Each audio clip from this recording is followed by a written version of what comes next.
Maintenant, nous allons voir le modèle basé sur la blockchain. La blockchain.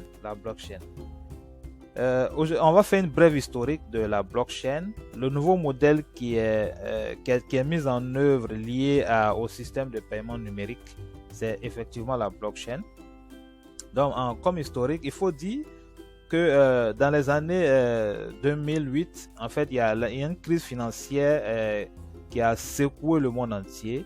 Et la crise des subprimes, d'accord? C'est cette crise-là, en fait, a remis en question la confiance en fait que les gens avaient aux banques, d'accord?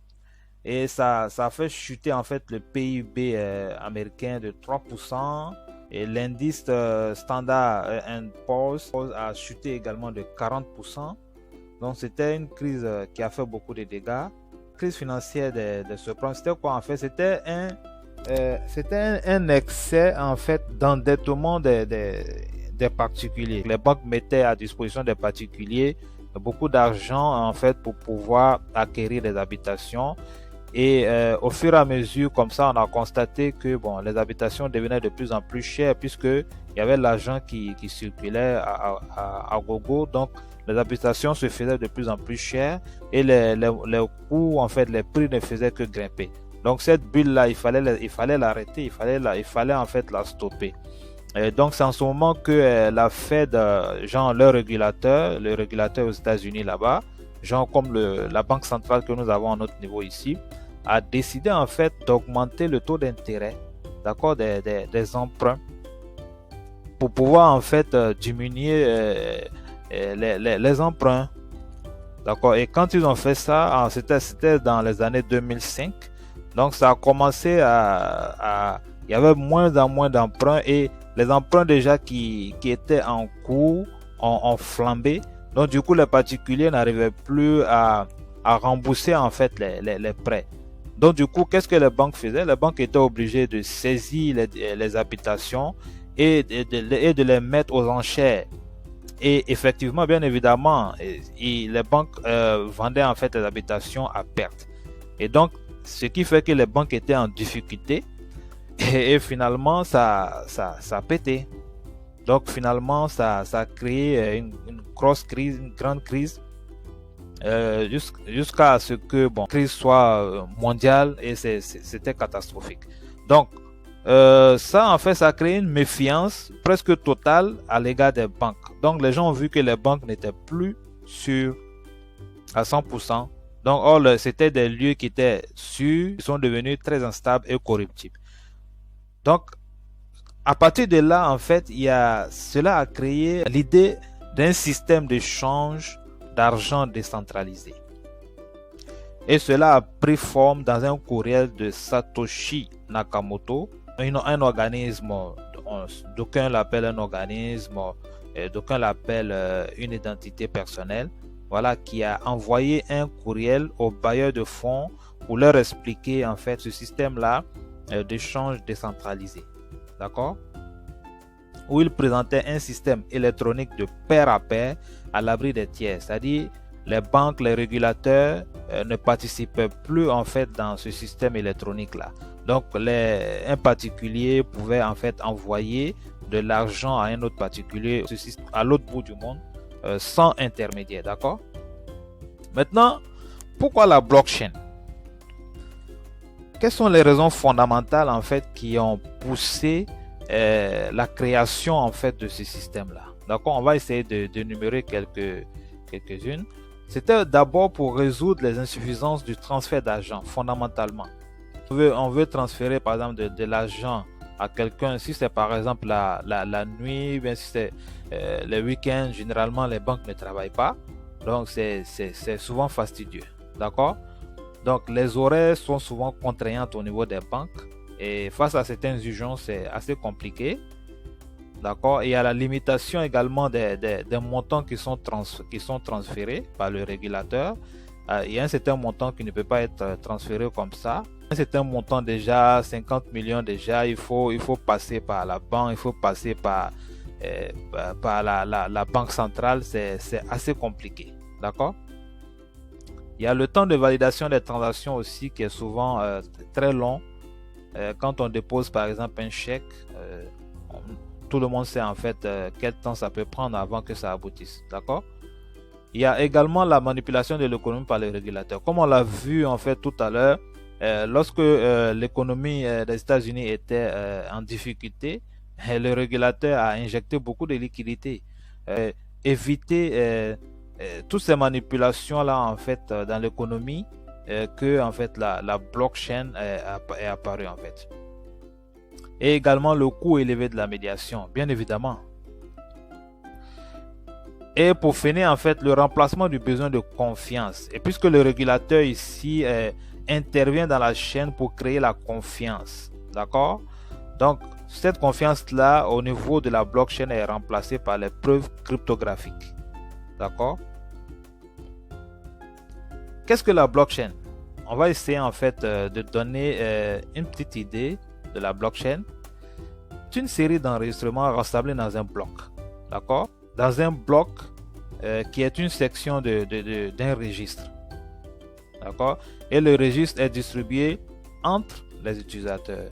Et ce sont les utilisateurs en fait qui permettent de valider les enregistrements. Et chaque bloc du registre est lié au bloc suivant pour créer en fait ce qu'on appelle la blockchain, une chaîne de blocs. D'accord? Les enregistrements sont validés par un algorithme cryptographique, pas de tiers. Les enregistrements ne sont pas validés par une banque centrale, par un régulateur. Les enregistrements sont validés directement en fait par les utilisateurs, par les différents nœuds et à travers des algorithmes cryptographiques et mathématiques. Maintenant, pour vous donner une idée en fait de l'application de la blockchain, parce que quand on parle de blockchain, les gens pensent le plus souvent aux crypto-monnaies et tout ça, au Bitcoin, Ethereum et tout ça. Mais ça, c'est une application. Hein. Les crypto-monnaies sont une application de la blockchain. Mais sinon, la blockchain peut être utilisée dans plusieurs autres cas. Par exemple, les opérations de paiement, avec les crypto-monnaies, les mouvements du marché des capitaux, les contrats intelligents, les certifications, les certificats, les droits d'auteur, les brevets et les registres, tout ça sont utilisés par la blockchain. Ce sont des applications de la blockchain et ça se fait en fait sans l'intermédiation des banques, des notaires et des institutions étatiques et tout ça. D'accord? Donc pour vous en fait montrer comment la blockchain est constituée un peu, c'est un peu ça. Participant du réseau au réseau de la chaîne de blocs conserve une copie de la chaîne de blocs sur son ordinateur. C'est comme ça que ça se passe. Le premier bloc d'une chaîne de blocs est appelé le bloc Genesis. Les valeurs de hachage retient les différents blocs de données et assure ainsi une protection contre la falsification. D'accord? Ça vous donne une idée en fait de la blockchain. Chaque bloc contient un ensemble de données de transactions validées et une valeur de hachage résultant des données du bloc précédent. D'accord? Un nouveau bloc de données est ajouté à la chaîne de blocs à intervalles réguliers.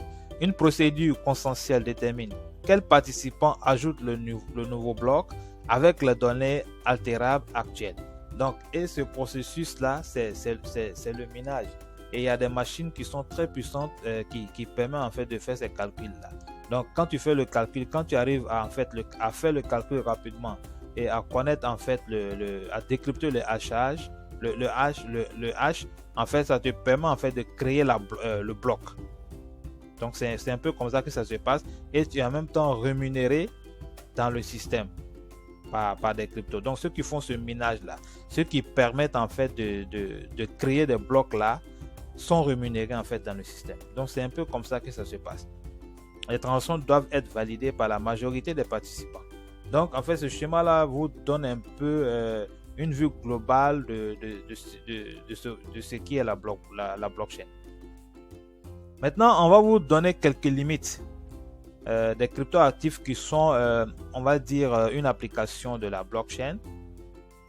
Le coût énergétique de la preuve de travail, comme je vous l'ai dit tout à l'heure, il faut en fait une machine très puissante pour pouvoir en fait calculer en fait les hash, pour pouvoir calculer les preuves algorithmiques là, et ça prend énormément d'énergie. Et la plupart des utilisateurs sont des proies faciles parce que la sécurité est très légère à leur niveau, au niveau des postes de travail, au niveau souvent des applications. Les gens ne sont pas assez conscients en fait des risques en fait qu'ils courent. D'accord? Les principales attaques qu'on a le plus souvent, c'est le phishing, d'accord? Le vol de certaines informations. Un nouveau système, par exemple, le plus souvent c'est sur le nouveau système. Et entre il s'installe, le hacker entre il s'installe, il laisse les gens en fait s'enrôler le plus. Et maintenant, quand il voit en fait qu'il y a plusieurs personnes qui sont enrôlées dans la plateforme d'échange, par exemple, et il attaque et les gens perdent, il soutient en fait les fonds et les gens perdent leurs fonds. Il y a les logiciels malveillants aussi. Et il y a les cryptojacking, c'est-à-dire souvent, en fait, il y a certains navigateurs qui intègrent des logiciels de minage. Donc, dès que tu lances le navigateur, il y a le logiciel là en fait de minage qui fait le travail derrière, qui fait en fait ce travail de calcul là, de validation en fait des blocs cryptographiques. Donc ça fait que ça consomme beaucoup d'énergie et souvent souvent en fait les utilisateurs ne s'en rendent pas compte et c'est ce qui n'est pas correct en fait. Sinon si les utilisateurs savent que il y a du minage en fait qui est fait avec tel ou tel navigateur, bon en ce moment il n'y a pas de souci, mais le plus souvent c'est fait frauduleusement. D'accord? Il y a également la vulnérabilité de l'implémentation. L'utilisateur se fait passer pour quelqu'un qui n'est pas, pour voler en fait des données. D'accord? Nous avons aussi des attaques contre la technologie, attaque de 51% taux de d'achat. Bon, les attaques de 51%, c'est très compliqué à avoir parce que, en fait, les machines en fait qui font les calculs, en fait, dès que en fait une machine ou bien des entités atteignent 51%, par exemple des machines qui font en fait cette validation là, ils peuvent créer des blocs comme ils le veulent. Mais ça c'est très compliqué à avoir le plus souvent. D'accord? En conclusion, en fait, ce qu'on peut dire à ce niveau, c'est que les grands modèles monétiques ont encore de beaux jours devant eux parce qu'ils sont très soutenus. C'est les États, c'est les institutions financières, les grandes banques en fait qui sont très puissants, qui ont des lobbying très forts. D'accord?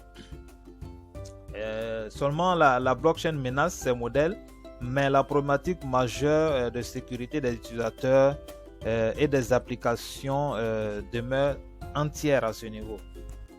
Néanmoins, la blockchain suscite de l'intérêt quand même à travers l'application de divers besoins, métiers, comme on l'a vu tout à l'heure. Les technologies blockchain ont fait émerger, il faut le reconnaître, plusieurs millionnaires, plus sa création. Cependant, il faut se former, c'est très important. Il faut se former en fait avant de pouvoir exploiter la blockchain, avant de pouvoir exploiter en fait les différentes applications, les crypto-monnaies et autres besoins et autres applications liées à la blockchain, d'accord? Et y injecter aussi de l'argent qu'on est prêt à perdre, très important. Il ne faut pas en fait prendre tous ces fonds et les mettre dans la cryptographie et les mettre dans les applications blockchain.